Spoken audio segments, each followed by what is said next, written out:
mwaramutse ndetse mwiriwe bitewe naho muherereye inshuti bakunzi ba Pilot News TV. Muri gitondo rero mu gihugu cya Repubulika ya Demokarasi ya Kongo ndetse no mu gihugu cy'u Rwanda tukaba tugiye kubagezaho amakuru azindutse avugwa by'umwihariko ku rugamba. Turahera kuri drones z'ingabo za Repubulika ya Demokarasi ya Kongo zagabye igitero gikomeye muri Uvira. Tunakomereze ku yandi makuru akomeje kugenda avugwa ku rugamba yaba muri Masisi ndetse n'andi menshi agiye atandukanye ari kuvugwa muri Repubulika Iharanira Demokarasi ya Kongo. Tudatinze rero reka duhere kuri izi drones. Ihuriro AFC M23 rirwanya ubutegetsi bwa Repubulika ya Demokarasi ya Kongo ryatangaje ko ku gicamunsi cyo kuri uyu wa 14 Mutarama 2026 ingabo z'iki gihugu zarashe ikiraro cya Kalundu giherereye muri teritwari ya Uvira mu ntara ya Kivu y'Amajyepfo. Umuvugizi wa AFC M23 Lawrence Kanyuka yatangaje ko ingabo za Kongo zifashishije indege zitagira abapiloti drones, ndetse iki gitero kikaba cyarangirikiye mu byinshi ubuzima bw'abasivile burahatikirira. Amafoto Kanyuka yashyize ku mbuga nkoranyambaga agaragaza inzu nini yangijwe bikomeye n'ibisasu byarashwe n'izi drones. Ngira ngo iyo nzu muri kwibona muri aya mafoto ndi kugenda mbere. Kakaba yagize ati mu gihe hari kuba ibi bikorwa bikomeye, AFC M23 irasaba abenegihugu n'umuryango mpuzamahanga kuba umutangabuhamya ku bikorwa bya leta ya Kinshasa byirengagiza ibyo yiyemeje, cyane cyane amahame ya Doha. Igitero gikurikiye ikindi cya drones ingabo za Kongo zagabye mu gace ka Mukoko gaherereye muri komini Minembwe no mu tundi duce bihana imbibi. Ku wa 12 Mutarama cyatwaye ubuzima bw'abasivili benshi. Ingabo za Repubulika ya Demokarasi ya Kongo zikomeje kugaba ibi bitero mu gihe ubutegetsi bw'iki gihugu ubutera umugongo ibiganiro by'amahoro bya Doha bisanzwe bibuhuza na AFC M23. Perezida wa Repubulika ya Demokarasi ya Kongo Tshisekedi ari gukora ibishoboka byose ngo hatangire ibiganiro bishya bizahuriza hamwe abanyekongo bo mu ngeri zitandukanye i Kinshasa, bishobora gutuma ibiganiro bya Doha nabyo nubwo byari bimaze kugira aho bigera bihita bihagarara. Ngira ngo rero murumva ko ibintu bikomeye cyane by'umwihariko kuri iki gitero cya drones. Mu gihe twavugaga kuri igitero cya drones, reka dukomereze mu bice bya Masisi aho imirwano ikomeye cyane. Muri Masisi hakaba hari kuvugwa ibitero bya Wazalendo ku birindiro bya M23.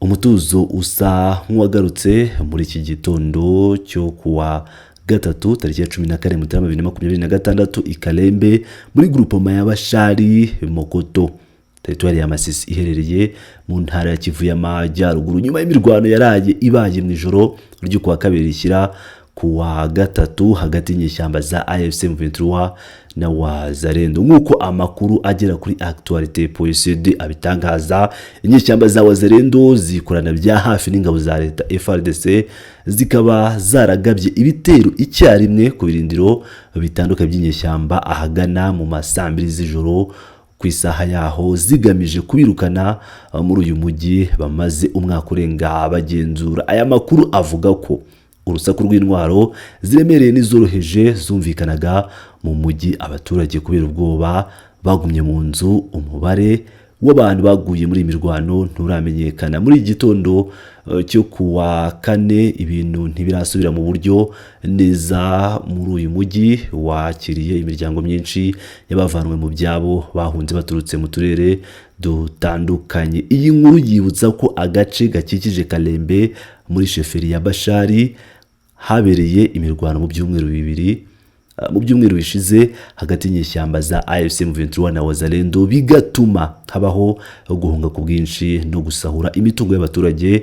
Ibyabaye vuba aha byabaye ku itariki ya 24 Ukuboza 2025 ku munsi wa Noheli, no kwanga bwari buke Noheli iri bube. Ngira ngo rero murumva ko ibintu bikomeye cyane, imirwano ikomeje kugenda iba mu bice bitandukanye. Tuvuye ku murongo w'imbere cyangwa ku rugamba, reka twerekeze ku bijyanye na diplomasi. N'amagambo yavuzwe na Patrick Muyayaho yavuze ko FDLR na M23 bibaho gusa kubera ubushake bw'u Rwanda. Ngira ngo murabyumva, nyuma y'igihe kinini FDLR n'ubundi ishinzwe gukorana na leta ya Kinshasa ndetse n'ibimenyetso bigakomeza kugenda bigaragara, M23 nayo ngira ngo murabizi ko bayishingiye u Rwanda, nk'uko uyu Patrick Meya yakunda kuvuga ngo face père et fils, no kuvuga ngo umubyeyi n'umuhungu we, avuga ko u Rwanda ari umubyeyi, umuhungu akaba M23. ubu noneho amaze kuvuga ko na FDLR ibaho kubera u Rwanda. Bimeze biti ni ku itariki ya 13 Mutarama mu gihe cyo kungurana ibitekerezo n'urubyiruko ku nshuro ya mbere muri uyu mwaka Kinshasa, umuvugizi wa guverinoma ya Repubulika ya Demokarasi ya Kongo yagarutse ku bijyanye n'amasezerano y'amahoro yashyizweho umukono na Repubulika Iharanira Demokarasi ya Kongo n'u Rwanda, kandi yemejwe n'abaperezida b'ibihugu byombi ku itariki 4 Mutarama ku itariki 4 Ukuboza 2025. yemeza ko kubaho kwa M23 cyangwa FDLR byose ari ukubera u Rwanda. Patrick Muyaya wavuze ku nsanganyamatsiko igira iti inzira ya Doha na Washington iganisha ku mahoro arambye, sesengura ry'ingufu n'abakinnyi bakomeye. No kuvuga ngo iki ni kibazo yabazaga.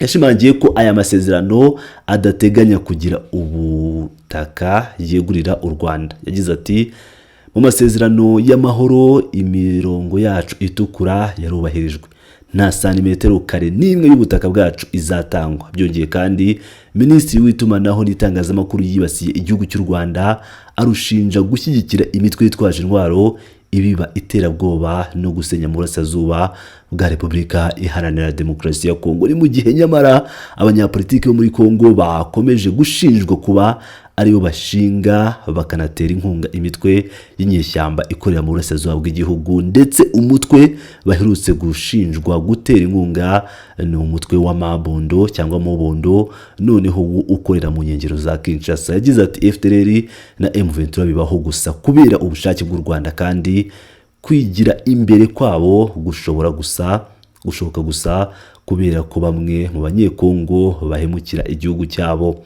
Yanaboneyeho guhakana ibirego ibyari byo byose by'imvugo zibiba urwango muri sosiyete ya Kongo. Kubijyanye n'ibiganiro bya Doha, Minisitiri Muyaya yerekanye ko hasinywe itangazo ry'amahame kandi ko hagaragaye ibisubizo 8 birimo icyo guhagarika imirwano no guhana imfungwa bikaba biri mu ntambwe za mbere zashyizwe imbere. Yagize ati izi nyandiko ziri ku karubanda, nta masezerano yashyizweho umukono mu rwego rwa Doha cyangwa Washington y'ibanga. Iki kiganiro cyitabiriwe na Minisitiri w'Intebe wungirije ushinzwe ingengo y'imari Daniel Mukoko Samba, umunyamabanga mukuru wa Eboteri Fred Bauma n'umuyobozi mukuru wa Gloris Multisystem Sali Don Mbuyi bari bahari kugira ngo baganire kuri iki kibazo n'urubyiruko.